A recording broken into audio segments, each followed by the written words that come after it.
The anti-corruption protest continues, this time at sea. A group of fishermen is calling for the resignation of President Bongbong Marcos amid the growing political tension over the biggest corruption scandal the country has faced so far. Andrea Salve is joining us for an update. Andrea, go ahead.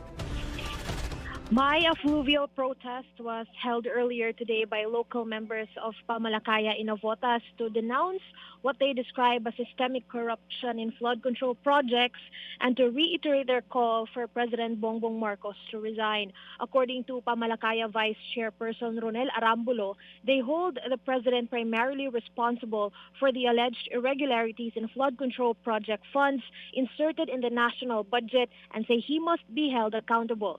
Arambulo claimed that the resignation of former Budget Secretary Amena Pangandaman only strengthens PBBM's alleged involvement in what they describe as one of the country's biggest corruption controversies.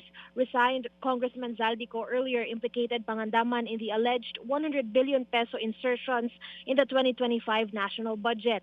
Pamalakaya also called for the resignation of Vice President Sara Duterte, who they claim faces her own corruption allegations. Controversy continues to hound Duterte over her office's alleged misuse of confidential and intelligence funds.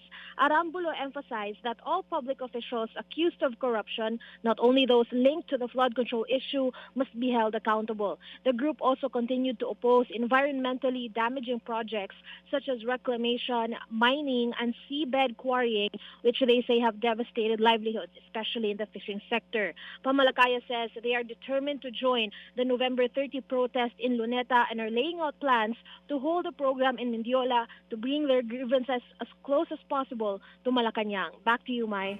Thank you, Andrea Salve reporting.